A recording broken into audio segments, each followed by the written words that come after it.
Perhaps it's a sign of my age or perhaps something else, but I cannot help thinking more and more about what kind of a world we're leaving for our children, grandchildren. And it's not a very pretty picture, not one that should inspire pride.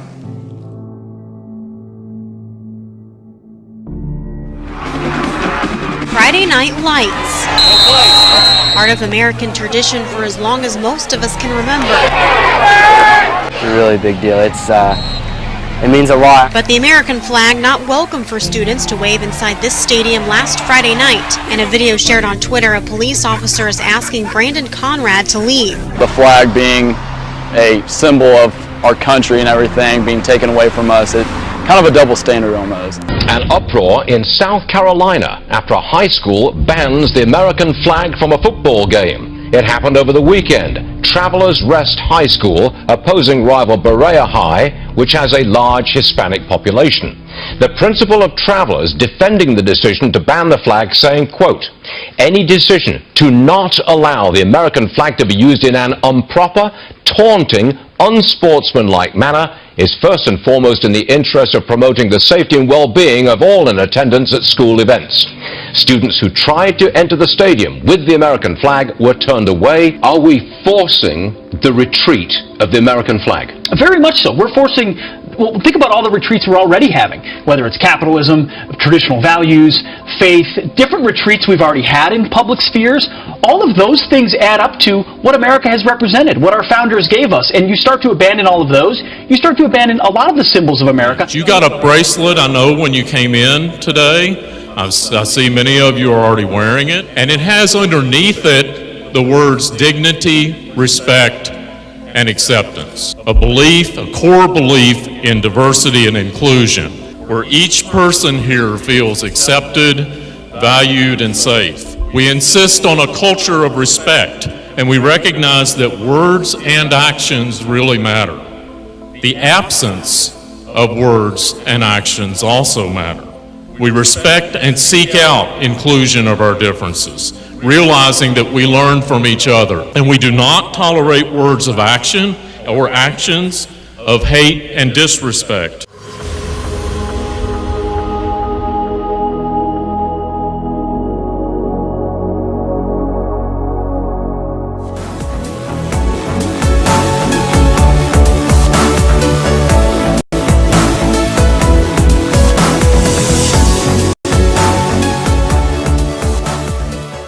Preschoolers receiving support from the New South Wales Department of Education to change gender.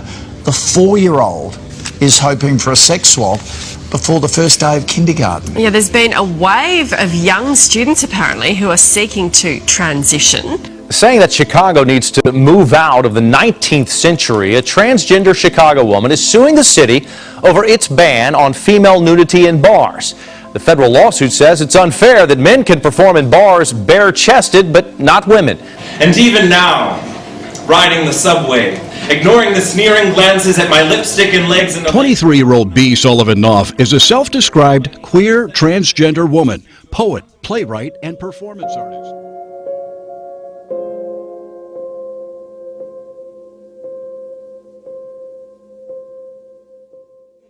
Can I please ask you to say what you said before regarding the workshop with UNM fetal remains with high school students? I'm sorry, Richard.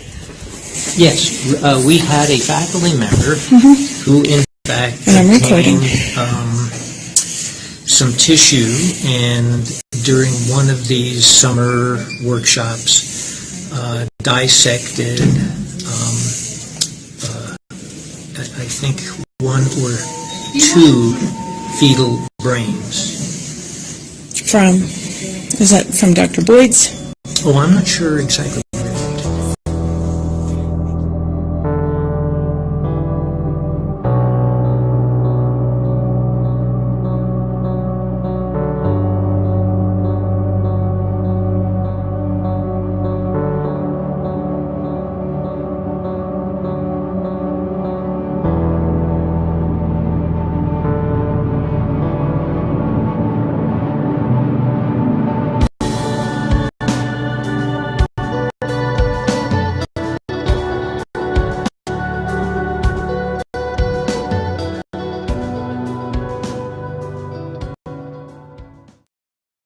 The city of Chicago has teamed up with the University of Chicago to launch a multi-million-dollar project being hailed as a fitness tracker for the city. But there are some Chicagoans who believe the array of things is just another way of gathering information about us. They're going up throughout the city, dozens of beehive-looking sensors designed to gather information on an urban scale. Chicago becoming the first city in the nation with its very own fitness tracker. It's all part of an ambitious project known as the Array of Things. They're designed to help us capture data about the environment and the activities and the infrastructure across the city of Chicago. 50 of these nodes are currently being installed on light poles and buildings in the Loop and other selected neighborhoods, with as many as 450 more to go up by 2018. And like the fitness tracker helps you change your behavior, this will give us data to help us make changes in how the city operates. Yeah, it's always wonderful to be here, even if it's only for a day. It's even rarer that not one but two hurricanes are set to pass through the islands over the next few days. And Hawaii is bracing for a double whammy as two storms bear down on the state. Few people understand, I think, the stakes better than our Pacific Island leaders, because they're seeing already the impact. Rising temperatures and sea levels pose an existential threat to your countries. And while some members of the U.S. Congress still seem to be debating whether climate change is real or not, many of you are already planning for new places for your people to live. Crops are withering in the Marshall Islands. Kiribati bought land in another country because theirs may someday be submerged. High seas force villagers from their homes in Fiji. And no nation, not even one as powerful as the United States, is immune from a changing climate.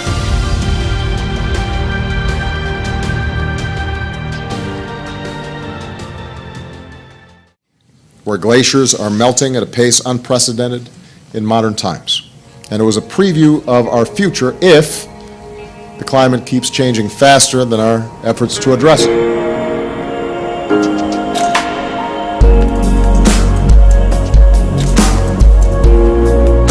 Face the State. I'm Ariana Bennett. Thank you for staying with us. Well, according to NASA research, last year saw the warmest surface temperatures on Earth that we've seen since modern record keeping began in 1880. Now, 2015 is part of a trend of warming we've seen escalating over the last 35 years.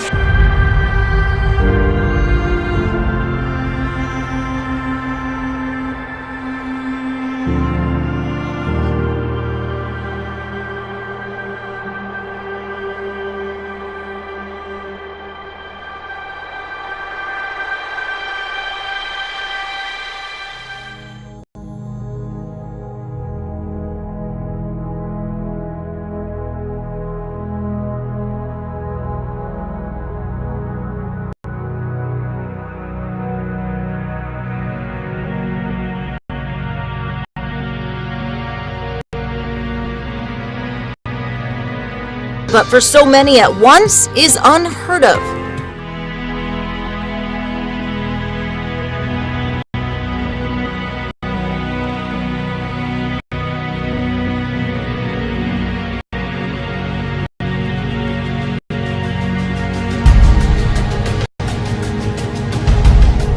It's not something you see every day, so just kind of surreal to see it. Anderson's husband has been working with cows his entire life. She says he has never had anything like this happen. Not any of his, and especially not to this magnitude.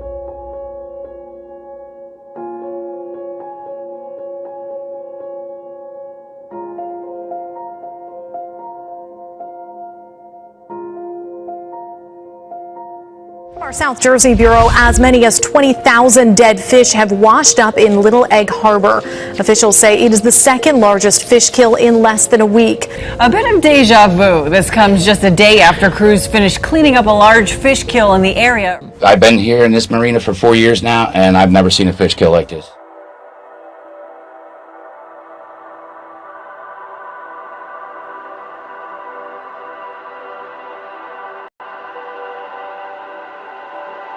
This is no joke, even though it sounds like a knock-knock joke. You might smell something fishy if you are near Lake Murray because dead fish are floating to the top. If you were on Casco Bay today or anywhere along the southern Maine coast, you may have seen hundreds of dead fish in the water.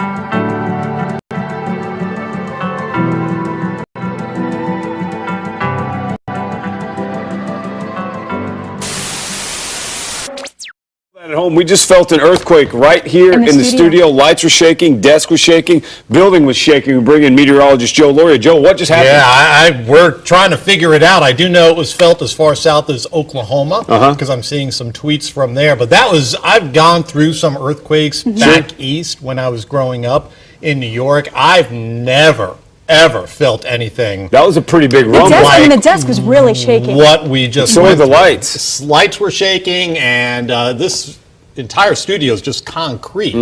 And that was a pretty good rock and roll for us. Yeah, Great Plains were shaken awake this morning by the strongest earthquake in the region in years. This comes as the state of Oklahoma has seen a huge jump in earthquakes in recent years. The quake was felt for hundreds of miles around in 6 neighboring states. Pawnee's mayor says the quake lasted at least a minute, much longer than most tremors that hit the earthquake-prone state. I said, is this the end? Is Jesus coming back? Order, therefore, and the maintenance of a stable and just global order require that this institution we call the United Nations continue and be strengthened into the future. And not least because the tensions which now exist, which threaten to undermine the order in geopolitics and beyond, are frankly too clearly there for us all to ignore. The effective implementation and measurement of existing major UN global initiatives and decisions, most particularly Agenda 2030. August in Milwaukee, making the history books. The city had 24 homicides last month, the highest total since July of 1991. Startling new crime stats for Chicago reveal we already have the same number of murders this year as all of last year.